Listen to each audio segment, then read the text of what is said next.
नमस्कार, India investment में आपका स्वागत है। मैं हूं यमल व्यास। पिछले वीडियो में हमने बताया था कि शेयर में निवेश करने के पहले आप कंपनी के बारे में कुछ जानकारी जरूर पाएं। जितनी जानकारी मिल सके वो पहले पाएं, उसके बाद निवेश करें। अब प्रश्न ये है कि आप क्या जानकारी लेंगे और कहां से लेंगे। तो मैं आपको बताऊं कि आप इसके लिए आपको बहुत कुछ जानने की ज़रूरत नहीं है। कुछ आप बहुत ज़्यादा पढ़े लिखे हो या फाइनेंस जानते हो या अकाउंटिंग की आपको समझ हो, वो ज़रूरी नहीं है। कुछ चीज़ें ऐसी है जिसके ऊपर से आप एक आइडिया ले सकते हैं कि इस कंपनी का कंपनी निवेश के लायक है या नहीं है। जैसे कि आजकल भाव जो मार्केट में होते हैं शेयर के, वो आपको हर साइट के, बहुत सारी साइटें हैं जिसके ऊपर वेबसाइट से मिल जाते हैं, आपको टीवी पे भी दिखने को मिलते हैं। अब जो भाव है शेयर का, उसको वो सही है या नहीं, निवेश करने के लिए ठीक है या नहीं, वो जानने के लिए आप क्या देखेंगे।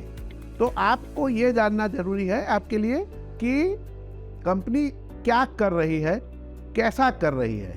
बहुत सारी कंपनियां ऐसी है जो वर्षों से नुकसान कर रही है, वो लॉस में चल रही है, बहुत ज़्यादा लॉस कर रही है, घाटा कर रही है, परंतु फिर भी उनके शेयर का भाव बहुत आसमान को छू रहे हैं। ऐसे बहुत सारी कंपनियां हैं।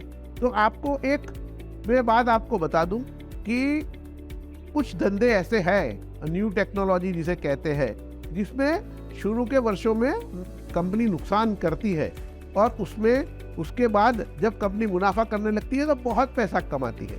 लेकिन ऐसी कंपनियां बहुत कम होती है। मैं एक अच्छा उदाहरण इसका ये है कि अमेज़न जो कंपनी है, अमेज़न तो आप जानते ही होंगे, उसने 1995 में अपना आईपीओ किया था और मुझे लगता है लगभग 10 वर्ष तक उसने कोई मुनाफा नहीं किया। उसने उसका जो आईपीओ जिसने भरा था, उसकी कैपिटल भी बहुत ज़्यादा कम हो गई। एक भाव ऐसा आया कि जिसमें कंपनी को कंपनी के इन्वेस्टर को बहुत नुकसान था।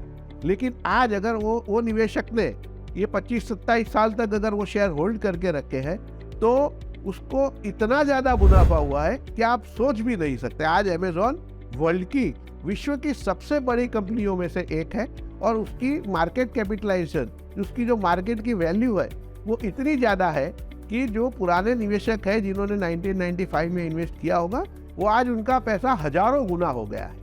तो ऐसा होता है, परंतु इसका मतलब ये नहीं है कि हर कंपनी ऐसा करेगी। इसलिए सबसे पहले आपको अगर कुछ देखना है तो आपको ये देखना चाहिए कि जिस कंपनी में मैं निवेश कर रहा हूँ वो मुनाफा कमाती है या नहीं।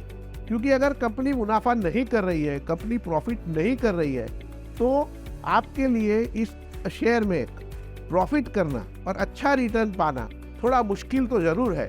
और इसलिए अगर आप नए निवेशक हैं, आप एक छोटे निवेशक हैं, तो मेरा एक लाइन में ये कहना है कि आप निवेश करने में ऐसी कंपनियां ही ढूंढें जो अच्छा मुनाफा करती हो और लॉस मेकिंग कंपनी में आप अपना पैसा न डालें। ये छोटी सी चीज़ आपको बहुत बड़े नुकसान से बचा सकती है। आप देखते रहिए इंडिया इन्वेस्टमेंट, लाइक करिए, शेयर करिए और मुझे सब्सक्राइब भी कीजिए।